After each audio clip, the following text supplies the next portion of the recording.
Show, pessoal. Consegui voltar aí, ó. Vou compartilhar aqui a tela para nós, pelo menos, pegarmos um pouquinho do 20 minutinhos de aula aí, tá? Para não perdermos com tudo. Aí voltamos aí no próximo tempo para fechar. Deixa eu só compartilhar aqui o nosso slide. Tive um problema de conexão realmente na internet. Deixa eu só abrir aqui o slide.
Gente, compartilhou a tela aí, não compartilhou? Deixa eu ver se alguém colocou alguma coisa. Compartilhou.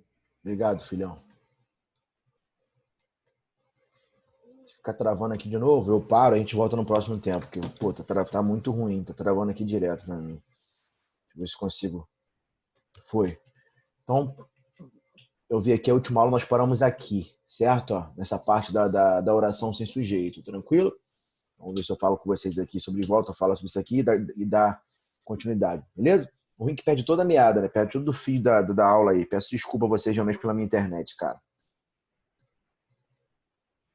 Vamos lá então. Oração sem sujeito, sujeito nem inexistente, tranquilo? Dar-se-á com aqueles verbos que vão ser chamados por nós, né? Vão ser chamados pela língua portuguesa de impessoais, né? O nome não é à toa, né? Impessoais, em prefixo de negação, né? Pessoais, né? Pessoa, né? Não tem sujeito, não possui, né? A oração não possuirá sujeito, belezinha? Logo de cara nós vimos na aula anterior, que é o verbo haver. Toda vez que nós conseguirmos trocar o verbo haver, né, por existir, ter, acontecer ou ocorrer, vamos ratificar, né, vamos confirmar que ele é, né, um verbo impessoal e a oração não terá sujeito. Tranquilo? O que acontece aqui, né, desses exemplos que eu pontuei a vocês aqui abaixo. Há muitos interessados nas vagas. Repare que eu consigo facilmente trocar o haver, né, pelo ter ou pelo existir. Então, tem, né, ou tinham muitos interessados nas vagas, existem muitos interessados nas vagas. Se eu conseguir trocar o haver por existir, ter, acontecer ou ocorrer, eu vou confirmar que o haver ali ele é impessoal. Tranquilo? Então, quer dizer o quê, professor? Quer dizer que a oração não tem sujeito. É por isso que não é à toa que o verbo haver ele fica sempre na terceira pessoa do singular. Eu nunca vou pôr esse cara no plural. Mas por quê? Porque a oração não possui sujeito. A pessoa, qual é a função sintática daquele muitos interessados ali, né, cara? Onde o núcleo do nosso, né, o núcleo ali é o interessados, que é o nosso sujeito, né? Onde, qual é a função sintática daquele termo ali, né? Vai ser o nosso objeto direto. Tranquilo? Não sei se vocês já tinham visto comigo na última aula, é só nós fazemos a pergunta depois do verbo. Quando eu paro depois do verbo haver, né? Qual pergunta surge, né? O que? Depois de um verbo, quando as perguntas que surgirem forem o que ou quem, né? Nós vamos ter a certeza que estaremos diante de um verbo transitivo direto. Show de bola? Estão muito interessados, né, nas vagas, vai ser o nosso objeto direto. Tranquilo? o núcleo, né, do nosso objeto direto vai ser interessado, vai ser o nosso substantivo. O núcleo de qualquer coisa em português vai ser sempre o substantivo. Nós tínhamos visto isso na última aula, tá?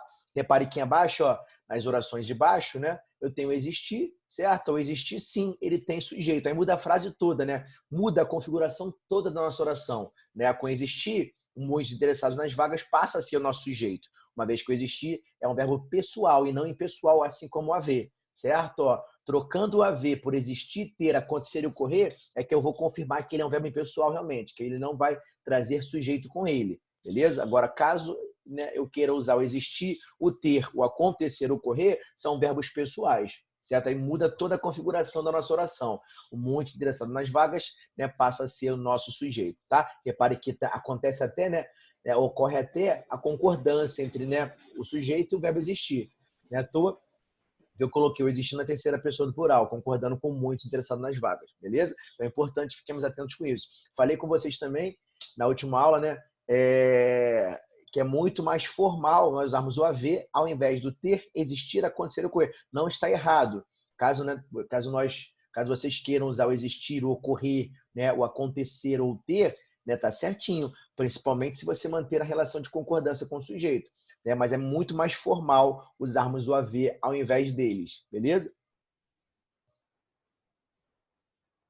Então, principalmente, né, dentro de um contexto formal, né, estou num contexto que vai me cobrar, né, uma análise, uma linguagem mais formal, uma linguagem mais padrão. Se eu estiver escrevendo uma redação, né, de vestibular, uma redação de concurso, né, onde a banca vai me cobrar a formalidade, é muito mais importante, é muito melhor usarmos o haver ao invés do ter, existir, acontecer e ocorrer. Tranquilo? Mas fica a dica aí, tá? De qualquer maneira, fica a dica para vocês, tá? Agora, o haver, troquei o haver pelo ter, existir, acontecer ou ocorrer, né? Eu vou confirmar que ele é impessoal, a oração não possuirá sujeito. Show de bola? Então, quando o cara perguntar, de repente, numa prova lá fora, qual é a função sintática, né, do termo que vem depois do verbo haver, quando nós conseguimos trocar por ter, existir, acontecer, ocorrer, vai ser sempre objeto direto. Então, gravem isso. O termo que vem depois do verbo haver, né, logo depois que nós confirmamos, né, que ele é impessoal, o termo que vem logo depois dele vai ser sempre o nosso objeto direto. Tranquilo?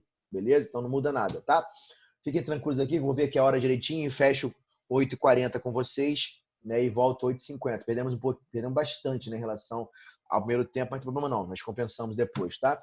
Em outro momento, eu gravo aula, restinho da aula para vocês, tá? Não se esqueçam de colocar os nomes, beleza? Então, amores, ó, acontece a mesma coisa aqui embaixo, né? AV, ó, vendo aqui, ó, apareceu aí, né? Eu usei o AV, né? Só que eu podendo trocar por ocorrer e acontecer. Mesma coisa, não muda nada, é igualzinho, né? Troquei o haver pelo ter, existir, acontecer, ocorrer, eu vou confirmar que ele é impessoal, a oração não possuirá sujeito assim, beleza? É o primeiro verbo impessoal que é o mais importante para nós, até porque nós vamos ver essa relação de concordância também, né? Certo? Ó, se eu consigo trocar, parei de compartilhar a tela, peraí, galera. Voltei a compartilhar. Certo? Ó, repare que vai haver essa relação de concordância. Caso eu use o haver, né, cara, ao invés do ter, existir, acontecer, ocorrer, ele é impessoal. Ele ficará sempre na terceira pessoa do singular. Caso eu coloque no plural, né, a minha concordância estará totalmente errada. Então, certo? Então, haverá várias erupções nas regiões férteis do vale, né? Então, sempre o haver no singular. Até porque, né, quando eu consigo trocá-lo por ter, existir, acontecer, ocorrer, eu vou confirmar que ele é impessoal. Ele é um verbo que não vai trazer sujeito com ele. Tá? Então não tem porquê, não tem motivo de nós o jogarmos na terceira pessoa do plural. Show de bola? Pessoal, e várias erupções, né? Qual vai ser a função sintática então? Aquilo que eu falei com vocês lá atrás, né? Se eu troquei o haver por ter, existir, acontecer, ocorrer, eu vou confirmar que ele é impessoal. Então, se o cara perguntar, né? A função sintática do termo que vem logo depois dele vai ser sempre objeto direto. Então, várias erupções, objeto direto. Se o cara perguntar o núcleo do nosso objeto direto, vai ser sempre substantivo. Então, vai ser erupções, né? E nas regiões férteis do vale, vai ser o nosso adjunto adverbial de lugar, né? Indicativo de lugar para nós ali. Beleza? Só que repare que é logo abaixo, né? Eu usei o ocorrer, certo? O ocorrer ele é um verbo pessoal, né? Aí muda toda a configuração da frase, né? O várias erupções, que na sentença acima era o nosso objeto direto, na sentença abaixo passou a ser o nosso sujeito. Aí repare que houve a concordância realmente, a relação de concordância entre várias erupções com o nosso verbo, né? Que uma vez que ocorrer tem pessoa, tem que manter relação de concordância com ele. Então muda toda a configuração. Então é importante que nós fiquemos atentos, porque muda toda a configuração. Se eu usar o haver, né, conseguindo trocar por ter, existir, acontecer, ocorrer, ele é impessoal. Ficará sempre na terceira pessoa do singular, o termo que vem logo depois vai ser o nosso objeto direto. Mas caso né, nós queiramos usar, né, o verbo, né, o existir, o ter, o acontecer, o ocorrer, ele vai passar, né, ele passa a ser, ele é pessoal, certo? Aquele termo que era o nosso objeto direto passa a ser sujeito dele e manter a relação de concordância. Tranquilo, galera? A mesma coisa acontece aqui embaixo, né? Havia acidentes graves neste trecho da estrada, certo? Ó, repare que eu troquei, né? O haver por acontecer, ocorriam, né? Ocorriam, aconteciam acidentes graves. Troquei o haver por acontecer, ocorrer. Eu vou também confirmar que ele é impessoal. Show de bola? Repare que acidentes graves vai ser o nosso objeto direto, sempre o termo, né, que vem depois do nosso verbo impessoal, do haver, né, impessoal, vai ser sempre o nosso objeto direto. Tranquilo? Neste trecho da estrada vai ser o nosso adjunto adverbial de lugar. Beleza? O nosso advérbio, né, o indicativo de lugar para nós, tá? Mas repare que na sentença abaixo, né, eu quis usar o acontecer, né? Caso eu queira usar o acontecer, repare que ele vai ser pessoal, muda toda a configuração da nossa frase, né? O acidente graves, que na frase acima, né, é o nosso objeto direto, na frase de baixo torna-se o nosso sujeito. Eu tenho que manter a relação de concordância com o nosso verbo pessoal. Beleza? Então, cuidado, tá? Tranquilo, Cléton. É tranquilo, Cléton. Beleza? Obrigado por avisar, negócio. Tá? Deixa eu ver aqui acompanhar o nosso tempo aqui, para nós não extrapolarmos, tá? Vamos lá, então, né? Continuando aqui, tá? Outros verbos, né? Outros verbos impessoais, né? O verbo que indica, verbos que indicam ação da natureza, certo? Ó, usados claramente, né? Denotativamente. Quando eu falo denotação, é quando nós usamos o verbo no sentido denotativo. É só nós lembrarmos do D de dicionário, né? É quando nós usamos o verbo, né, no sentido real, assim como ele é descrito para nós, né, no dicionário. Por isso que eu faço a comparação. Denotação, dicionário. Né? Conotação, eu faço a comparação com crônica, beleza? Conotação é o sentido figurado, é quando nós usamos a palavra, né, fora do seu sentido real, beleza? Agora, sentido denotativo é quando usamos a palavra, né, no seu sentido real, né, assim como ela é descrita para nós, né, no dicionário, beleza? Então, ontem choveu demais, ó, chover aí, né, indica realmente uma ação da natureza, um fenômeno natural. Então, a oração não terá sujeito, beleza? Se o cara perguntar, realmente aqui, ó, deu 10 minutinhos para nós, então pegamos direitinho aí, tá? Acompanhou direitinho para nós, tá? Vamos lá. Então, ontem, né, vai ser o nosso indicativo de tempo e demais vai ser o nosso indicativo de intensidade. Vai ser os dois advérbios, né? O ontem, tempo e demais, intensidade, perfeito? Já que nós aqui, né, estamos fazendo análise morfossintática, né? O advérbio ontem, né, vai ser sintaticamente adjunto adverbial, não muda nada, muda só o nome. Sintaticamente, o advérbio vai ser sempre adjunto adverbial, perfeito? A circunstância é a mesma de tempo. E o demais vai ser o nosso advérbio de intensidade, né? A função sintática adjunto adverbial de intensidade. Não muda nada, só muda só o nome, tá? Advérbio, classe gramatical. Função sintática adjunto adverbial. O choveu ali, né? É um verbo intransitivo. Choveu, choveu, certo? Ó, indicando uma ação da natureza, ele vai ser impessoal, né? Trará para nós também uma oração sem sujeito, tá? Uma coisa aqui embaixo, trovejou durante a noite toda. Trovejar é uma ação da natureza, certo? Ó, tranquilo? Foi usado, né, realmente com sentido denotativo, é de trovejar realmente, tá? Então a oração também não possuirá sujeito. Show de bola? Durante a noite toda vai ser o nosso indicativo de tempo, certo? Vai ser o nosso adjunto adverbial de tempo, caso perguntem, né? Sintaticamente, análise durante a noite toda, tá? Então, ventou na montanha durante a escalada, a mesma coisa. Ventar, né? Ventar é uma ação, né, da natureza, certo? Um fenômeno natural também, né? Foi usado aqui, repare que o chover, o trovejar e o ventar foram usados com sentido real, denotativo, né? Então, a oração realmente não trará para nós sujeito, tá? Na montanha vai ser o nosso indicativo de lugar e durante a escalada, né, indicativo de tempo, né? Vai ser na montanha adjunto adverbial de lugar e durante a escalada adjunto adverbial de tempo. Tranquilo? Ó, é importante que nós, né, que vocês saibam fazer essa análise morfossintática também. Tá? Repare que nas frases abaixo, ó, eu, né, utilizei os verbos, eu os utilizei com o sentido figurado. Aqui agora, né, a oração passa a ter sujeito. Por quê? Porque eles foram utilizados, né, nas sentenças abaixo, né, fora do seu sentido real. Ó. Choveram bênçãos sobre a multidão. Né? Então, repare que o chover ali, ó, não foi usado, né, no sentido, né, real de chuva realmente. Né? Então, o que choveram sobre a multidão? Bênçãos. Repare que houve até concordância. Ó. Bênçãos, sujeito, concordou, né? Jogando o verbo chover na terceira pessoa do plural. Então, repare que o chover não foi usado, né, com sentido denotativo, e sim com sentido figurado, conotativo. Então, quando os verbos forem usados, né, fora do sentido real, a oração passará a ter sujeito. Tá? Olha aqui embaixo, repare que nas duas frases abaixo, né, ficou até claro para nós, né, na frase ali expressa o sujeito. Né?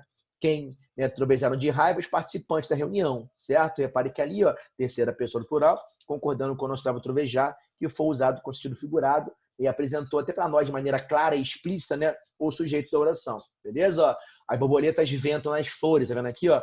Mesma coisa, quem venta nas flores é as borboletas. Repare que ali, né, ficou claro, expresso e evidente para nós ali o sujeito simples, representado, né, na sentença acima pelos participantes, né, e na sentença abaixo pelas borboletas. Tranquilo? Ó, repare, show de bola? Tranquilo, se fala assim, né, trovejaram bênçãos, né, na missa de ontem, mesma coisa, né? Foi usado no sentido figurado, também na oração passada a ter sujeito, né, e bênçãos, né, seria o sujeito concordando com o nosso verbo. Beleza? Tranquilo? Então é importante que nós fiquemos atentos, né, quanto a isso, tá? Deixa eu só aqui, ó, acabar, né, voltar aquela parte, né? Há duas maneiras de nós determinarmos o sujeito, né? E mostrar assim, né, trazer assim um sujeito indeterminado. Né? Quais são as duas formas, professor? Quais são as duas maneiras de nós determinarmos o sujeito? A primeira é quando nós jogamos, né, o verbo na terceira pessoa do plural, sem deixar claro na oração, né, o referente expresso. Como assim? Que eu explique melhor. Né? A terceira pessoa do plural, né? Toda vez que eu quero generalizar quem fez a ação, quando eu não sei quem fez, eu não quero que ninguém saiba qual é o comum, né, de nós fazermos, né? Jogarmos o verbo na terceira do plural, né? Então, roubaram, né, aquela mulher ali embaixo, né? Elegeram, né, o presidente nos Estados Unidos, certo? Ó, tranquilo? Aí elegeram o que? Eu não sei quem foi. Então, toda vez que nós queremos, né, determinar o sujeito, a primeira maneira de nós fazermos isso é jogarmos o verbo na terceira pessoa do plural, sem, né, referente expresso na oração. Vou voltar aqui um pouquinho, ó, pra gente ver lá, ó, tá? Porque eu pulei, né? Tá vendo aqui, ó? Sujeito determinado, ó. Falaram de você durante a reunião. Quem foi que falou de você? Eu não sei ou não quero que você saiba, certo? Ó, ou eu não consigo determinar quem foi que falou de você ou não quero que você, né, saiba realmente quem foi, tá? Como é que eu faço isso? É jogar o verbo na terceira pessoa do plural. Repare que a desinência M ali, né? O finalzinho M vai marcar para nós a terceira do plural. Repare que não apareceu de forma alguma, né, na oração o sujeito expresso ali. Quando eu falo assim, né, terceira do plural sem, né, o sujeito expresso na oração, é que muitas vezes ele pode aparecer ao final. A banca pode mudar de ordem o sujeito para confundir a gente, né? Então, se fosse assim, falaram de você durante a reunião, né, os professores. Repare que ali, ó, apareceu na oração o sujeito expresso para nós ali, os professores, tá? É importante que nós nos atentemos a isso. Aquela correria, né? Vimos de cara a terceira do plural, é comum marcarmos de cara, né? Opa, sujeito determinado. Mas é importante que nós olhemos a oração para ver se não apareceu expresso ali em nenhum momento ali, né? Nenhuma parte da oração. Tranquilo? A mesma coisa, abrir a geladeira, não sei quem foi, ou não quero, né, que ninguém saiba quem foi. Como é que eu faço isso? Só jogar o verbo na terceira pessoa do plural, sem deixar claro, né, na sentença o expresso o sujeito, né? Abrir a geladeira, né, os meninos. Tá vendo aqui, ó? Repare que se aparecer ao final, repare que vai estar, né, claro ali, simples, determinado o nosso sujeito. Certo? Por isso que é importante nós olharmos naquela correria, né, analisando de maneira rápida, né, a oração, eu posso não ver, né, o sujeito aparecer, né, lá ao final ou em outro momento ali, tá? Não me avisaram, né, sobre a festa, é para a mesma coisa, né? Eu joguei na terceira pessoa do plural, sem deixar claro e expresso na sentença, né, quem foi, né, qual é o sujeito ali. Então, de cara, né, também teremos o sujeito indeterminado. Perfeito? Primeira forma de nós determinarmos o sujeito é jogarmos o verbo na terceira pessoa do plural, sem, né, deixar claro na sentença expresso, né, o sujeito. Show? Então, volto aqui com vocês no próximo tempo, né, no 8h50. Vou parar aqui para converter aqui direitinho, ó, voltar com vocês para nós vermos a outra forma, né, de determinarmos o sujeito, que é usarmos, né, a partícula C. E é importante porque, né, tem questões de prova que vai pedir, questões que vão pedir, né, perdão, somente a função do C. Se o C é PIS ou se o C é pronome aproximador, se ele é PA, tá? Então eu volto daqui a pouquinho com vocês, explicando isso aqui melhor a vocês, tá? Gente, pelo amor de Deus, tá? Desculpa aí pela minha internet, creio que não vai acontecer mais, pelo menos no próximo tempo não vai cair. Então volto com vocês às 8h50, beleza? Obrigado por continuar aí comigo, tá? Beijo grande, volto daqui a pouquinho.